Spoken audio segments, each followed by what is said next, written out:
کہا جاتا ہے مور جتنا خوبصورت اب ہے اس سے کئی زیادہ خوبصورت مور جنت میں ہوا کرتا تھا۔ مور کی خوبصورتی پہ سبھی پرندے فدا تھے، لیکن سب خوبیوں کے باوجود مور سے ایسی کون سی خطا ہو گئی تھی جس سے اللہ تبارک تعالیٰ نے مور کو جنت سے نکال دیا؟ اللہ تعالیٰ نے جب حضرت آدم علیہ السلام اور اماں حوا کو پیدا فرمایا، اس کے بعد ان کو جنت میں بھیج دیا۔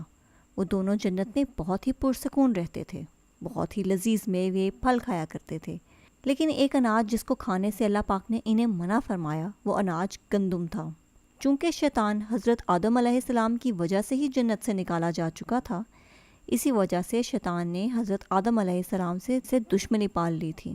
شیطان یہ چاہتا تھا کہ وہ کسی بھی طرح سے حضرت آدم علیہ السلام کو بھی جنت سے نکال دے اور ساتھ میں اماں حوا کو بھی جنت سے نکلوا دے۔ اور پھر ایسا ہوا کہ جب شیطان کو یہ خبر ہوتی ہے کہ حضرت آدم علیہ السلام کو تمام میوے کھانے کی اجازت ہے لیکن گندم کھانے کی اجازت نہیں، تو شیطان کو انتقام لینے کے لیے ایک راستہ مل گیا۔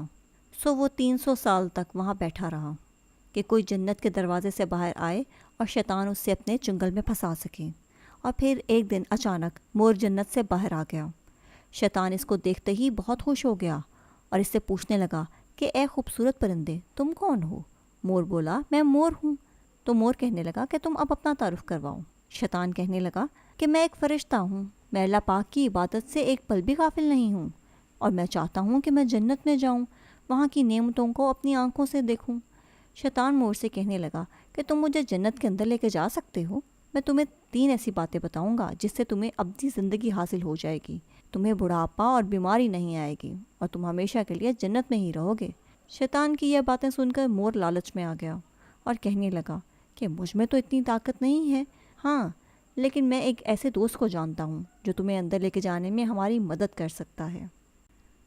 اور یہ کہہ کر مور سانپ کے پاس آیا۔ اس نے سانپ کو ساری بات بتائی اور سانپ بھی شیطان کی باتوں میں آیا اور بہت خوش ہو گیا۔ پھر شیطان کو اپنے منہ میں چھپا کے جنت میں داخل ہو گیا اور یوں شیطان اپنی چال میں کامیاب ہو گیا۔ جنت کے تمام نگہبانوں کو یہ معلوم تھا کہ شیطان چال چل رہا ہے اور جنت میں داخل ہو چکا ہے۔ فرشتے شیطان کو جنت سے نکالنے لگے، تبھی اللہ پاک کا حکم ہوا کہ اس کو ابھی جنت میں رہنے دو۔ وہ فرشتے اللہ تعالیٰ کے حکم سے رک گئے۔ شاید یہ حضرت آدم علیہ السلام کا امتحان تھا۔ شیطان حضرت آدم علیہ السلام اور اماں حوا کے پاس جا کر اپنی محبت کا اظہار کرنے لگا۔ وہ دونوں ہی شیطان کو پہچان نہ سکے، کیونکہ ماضی کے مقابلے میں شیطان کی شکل اب کافی حد تک تبدیل ہو چکی تھی۔ شیطان کہنے لگا کہ میں چاہتا ہوں کہ آپ دونوں ہمیشہ جنت میں اسی طرح زندگی گزاریں، ہمیشہ خوش رہیں۔ حضرت آدم علیہ السلام اس کی بات بہت غور سے سننے لگے۔ شیطان نے کہا، اگر آپ میری بات مان جائیں گے تو آپ کو جنت کی تمام سہولیات ملیں گی۔ حضرت آدم علیہ السلام شیطان کے بہکاوے میں آ کر کہنے لگے کہ یہ کس طرح ممکن ہے؟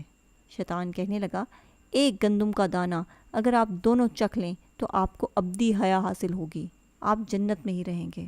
یہ بات سن کر حضرت آدم علیہ السلام کے دل میں رجحان پیدا ہوا، لیکن ان کے دل میں اللہ کی نافرمانی کا خوف بھی غالب آ گیا۔